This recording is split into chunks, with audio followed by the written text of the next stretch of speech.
Capitães de Areia é um romance de 37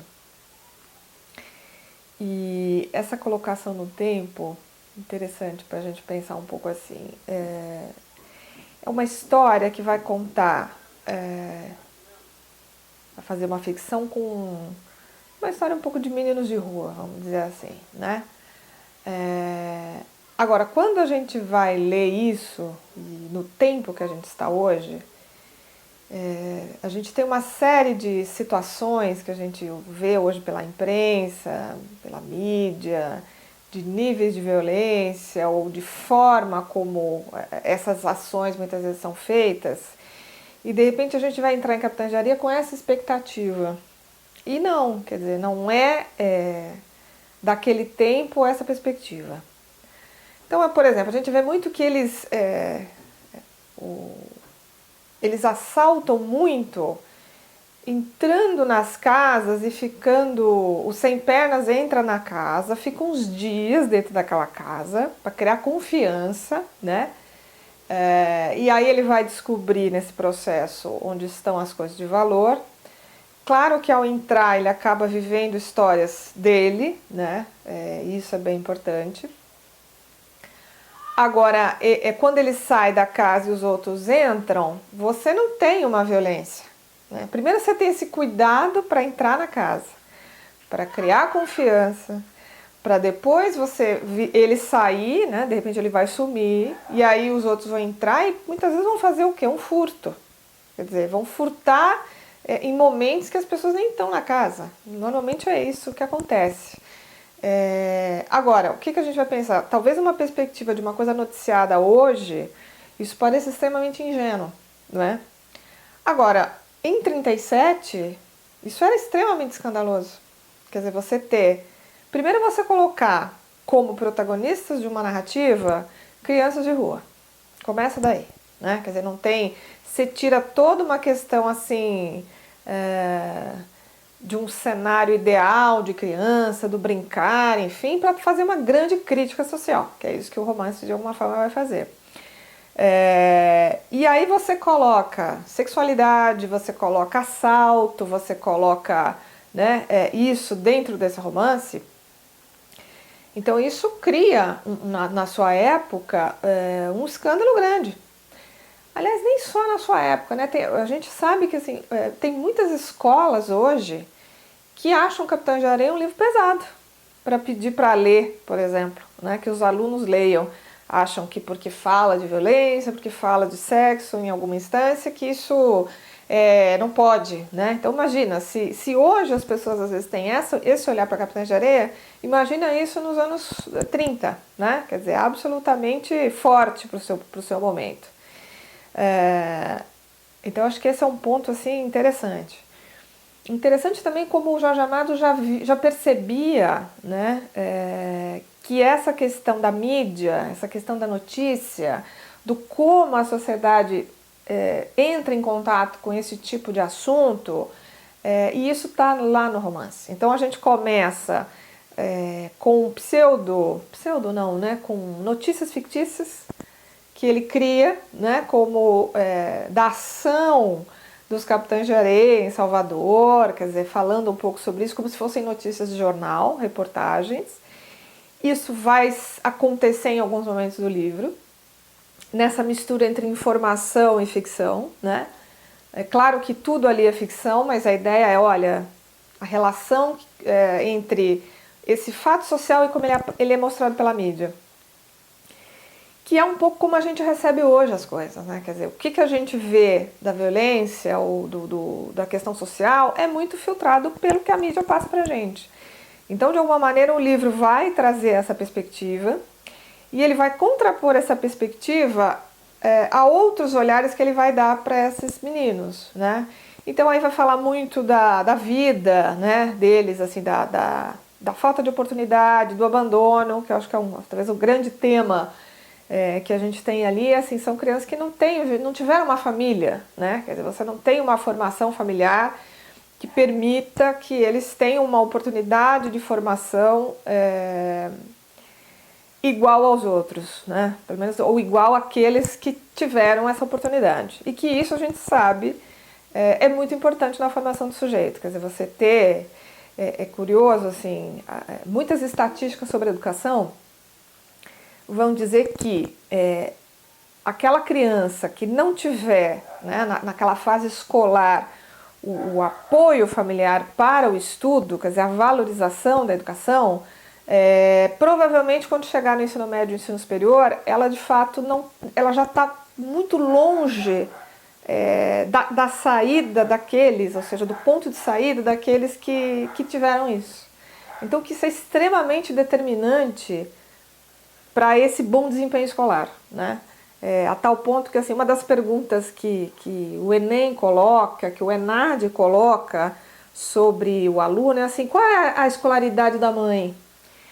Então, muitos dados estatísticos mostram que a escolaridade da mãe é extremamente importante para o desenvolvimento da educação dos filhos, né? E isso, inclusive, assim, independentemente de classe social, quer dizer, a mãe como aquela figura que de fato, né, apoia muito ou puxa muito a educação dentro da família, e quanto mais isso está desenvolvido na mãe, mais isso acarreta um bom desenvolvimento escolar dos filhos.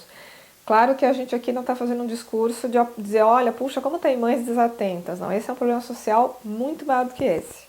É um problema social brasileiro, de políticas, de valorização social dos grupos sociais, né? Mas esse é um fato. Então, ali, de alguma maneira, o romance vai falar isso. Quer dizer, são crianças que não tiveram essa oportunidade.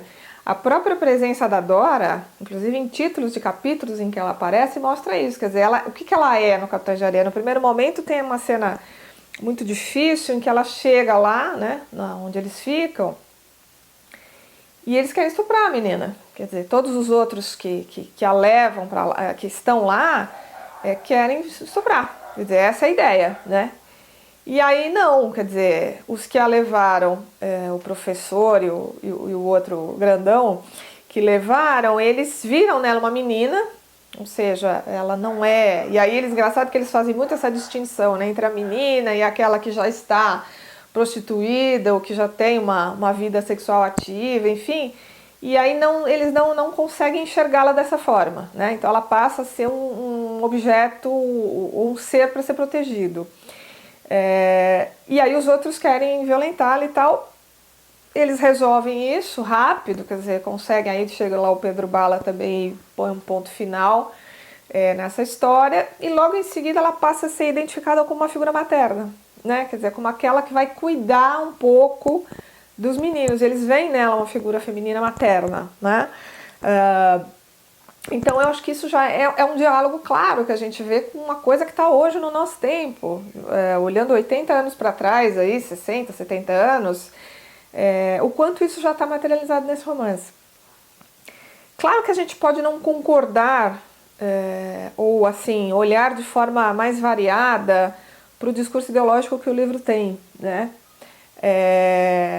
A gente não pode também deixar de considerar que ele está dentro de uma perspectiva de um autor muito ligado ao comunismo, né, como foi o Jorge Amado, que é um livro de 37, ou seja, ainda antes da Segunda Guerra, em que essa questão marxista está muito forte no mundo, né, como ideologia, enfim, você tem todo um... E o livro termina muito com essa lógica, né? Quer dizer, o Pedro Bala como aquele que vai ser o representante de sindicatos, né? de vozes de operários, enfim, você tem todo um discurso ali muito ideológico que faz muito sentido na sua época, não que não faça hoje, mas que tem todo sentido para a sua época.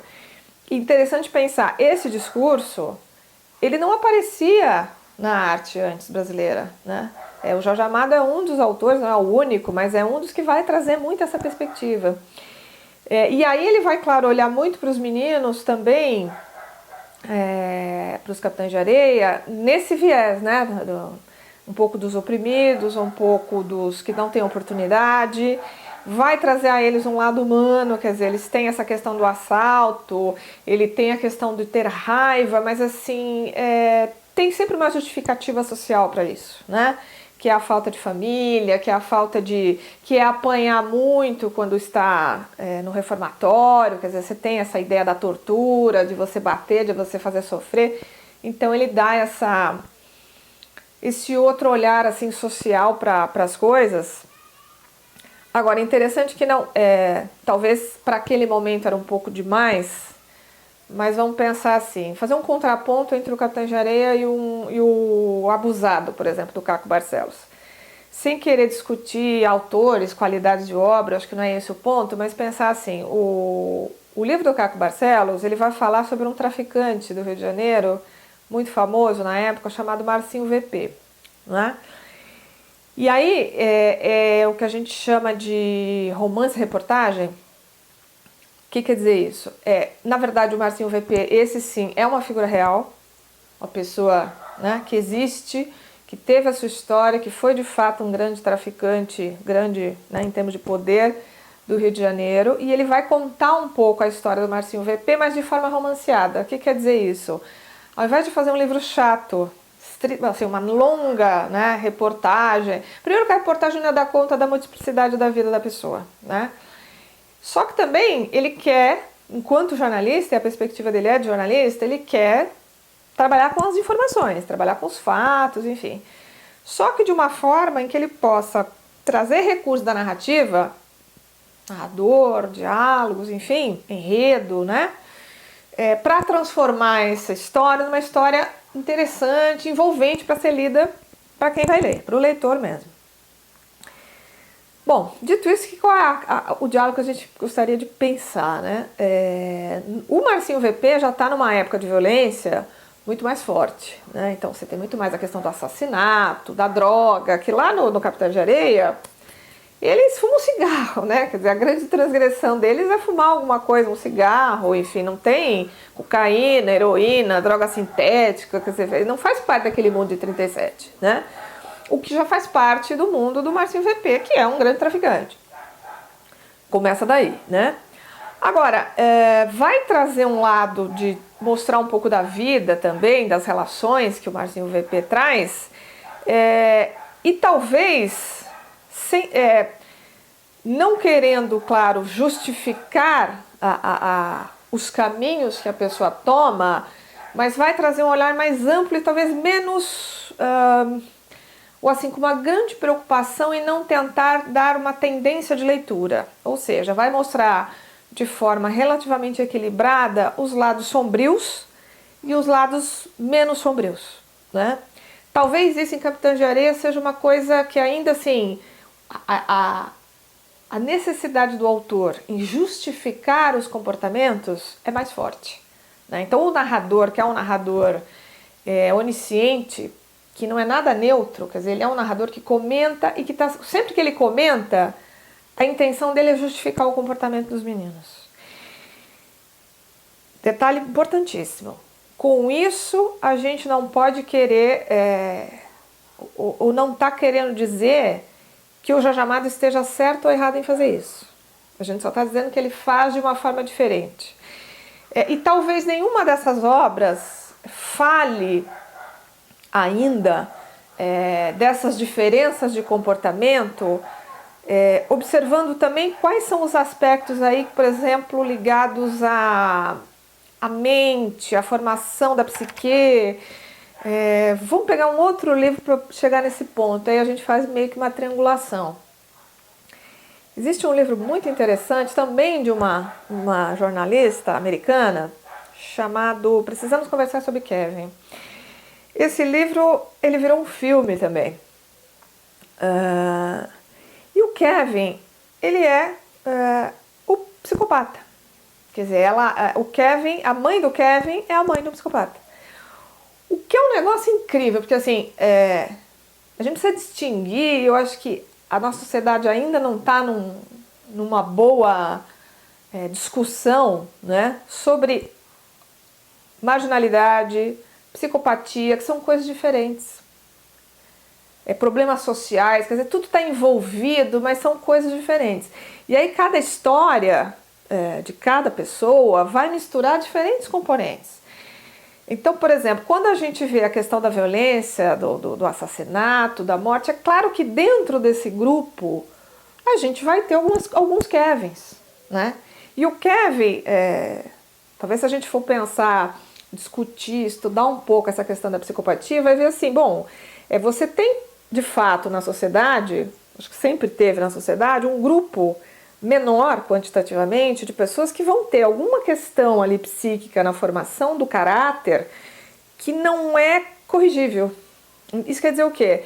A psicopatia, diferentemente da psicose, né, não é uma doença. Eles não são doentes no sentido do tratamento, porque doença pressupõe tratamento, né? A psicopatia vai ter a ver com uma formação errada do caráter, que vai ter a ver com várias questões, mas assim, é como se aquilo não fosse corrigível porque não é uma doença, né?